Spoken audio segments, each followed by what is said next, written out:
नमस्कार दोस्तों। तो इस वीडियो में हम HTML एलिमेंट्स के दो महत्वपूर्ण एट्रीब्यूट्स क्लास और आईडी के बारे में बात करेंगे। तो चलिए शुरू करते हैं। तो दोस्तों, क्लास और आईडी दो अलग अलग एट्रीब्यूट्स हैं जिनको हम किसी भी HTML एलिमेंट या टैग में इस्तेमाल कर सकते हैं, और इनका सबसे ज़्यादा इस्तेमाल जावास्क्रिप्ट और CSS में किसी एलिमेंट की डिज़ाइन और इवेंट बनाने के लिए किया जाता है।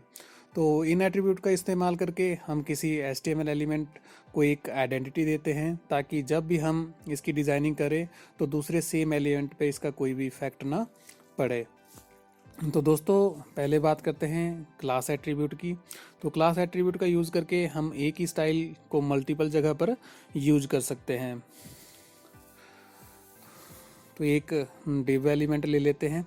तो div टैग एक कंटेनर की तरह काम करता है जिसमें कई सारे अन्य टैग्स को लिखा जाता है। तो div में एक h1 टैग ले लेते हैं हेडिंग के लिए, और इसमें लिखते हैं दिल्ली। h1 को क्लोज कर देते हैं। अब एक पैराग्राफ टैग ले लेते हैं, Delhi is the capital of India, p tag close.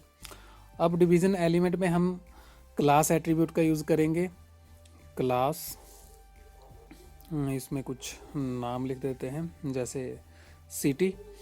तो अब जब भी हमें jQuery, जावास्क्रिप्ट या CSS में से किसी क्लास एट्रीब्यूट से जुड़े एलिमेंट को इस्तेमाल करना हो तो हम उसको डॉट क्लास नेम से डिफाइन करके उसकी स्टाइलिंग या उस पर कोई भी इवेंट क्रिएट करते हैं। तो यहाँ पर हम इंटरनल CSS में क्लास नेम को डिफाइन करेंगे। क्लास नेम जैसे डॉट सिटी, और इसके बाद कर्ली ब्रेसिस को स्टार्ट कर देते हैं। अब div एलिमेंट के लिए CSS की प्रॉपर्टीज़ लिखेंगे। तो इसका हम background colour light blue set कर देते हैं। टेक्स्ट का कलर ब्लैक कर देते हैं। इसको कुछ बॉर्डर दे देते हैं 2 पिक्सल का, सॉलिड ब्लैक। मार्जिन सेट कर देते हैं 20 पिक्सल का। पैडिंग भी दे देते हैं 20 पिक्सल, और इसके बाद कर्ली ब्रेसिस को क्लोज कर देते हैं। अब फाइल को सेव करके रन कर देते हैं।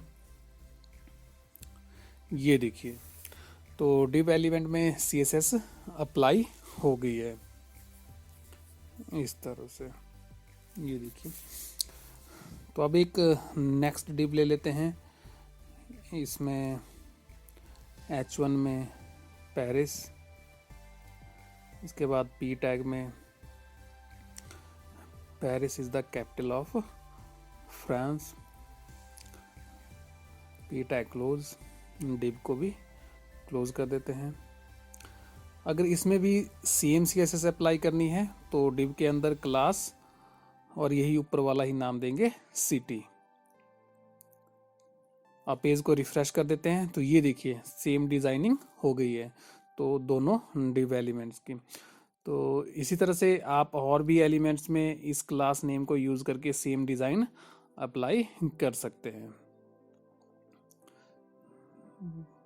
टोक्यो, जापान, सेब, इस तरह से। ये देखिए, और ये जो क्लास का नेम होता है ये केस सेंसिटिव होता है, ये बात ध्यान में रखनी है। आप एक एलिमेंट्स के लिए मल्टीपल क्लासेस का भी यूज़ कर सकते हैं। जैसे यहाँ स्टाइल में हम एक और क्लास कंट्री क्रिएट कर देते हैं।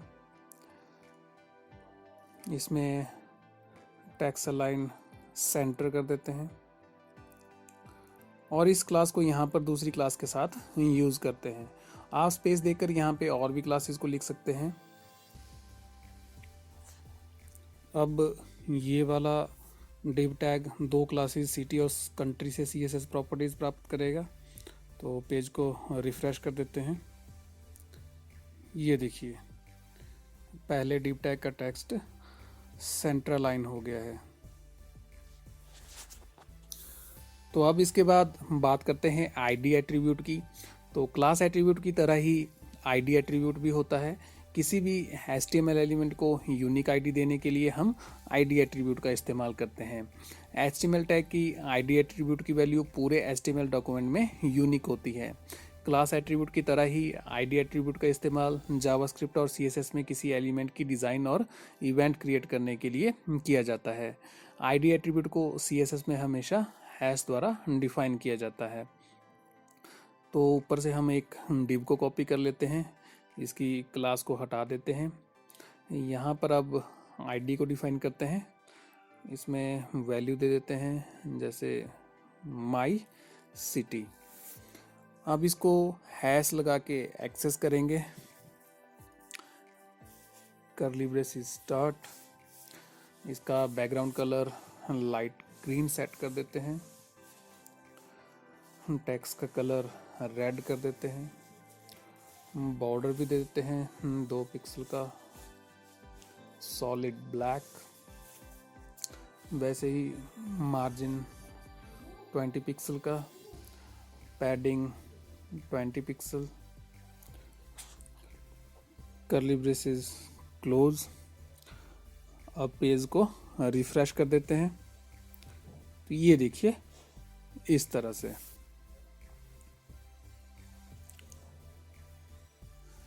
अब ये आईडी नेम हमने यहाँ पर यूज़ कर लिया है, तो अब इसे और एलिमेंट्स में यूज़ नहीं कर सकते। ये पूरे डॉक्यूमेंट के लिए यूनिक होता है। तो दोस्तों, हमने देखा कि क्लास और आईडी दोनों से हम HTML एलिमेंट्स को डिज़ाइन कर सकते हैं। अब अगर बात करें दोनों के डिफरेंस की, तो आईडी एट्रीब्यूट की वैल्यू पूरे HTML डॉक्यूमेंट में यूनिक होती है और इसे सिर्फ एक ही एलिमेंट के लिए अप्लाई किया जा सकता है, जबकि दूसरी तरफ क्लास को मल्टीपल एलिमेंट्स के लिए अप्लाई किया जा सकता है। तो CSS में क्लास को डॉट से और आईडी को हैश से डिफाइन किया जाता है। तो दोस्तों, इस वीडियो में हमने HTML एलिमेंट्स के 2 महत्वपूर्ण एट्रीब्यूट्स क्लास और आईडी के बारे में बात की। अगर ये वीडियो आपको पसंद आया तो इसको लाइक ज़रूर कीजिएगा और चैनल को सब्सक्राइब करना ना भूलें। धन्यवाद।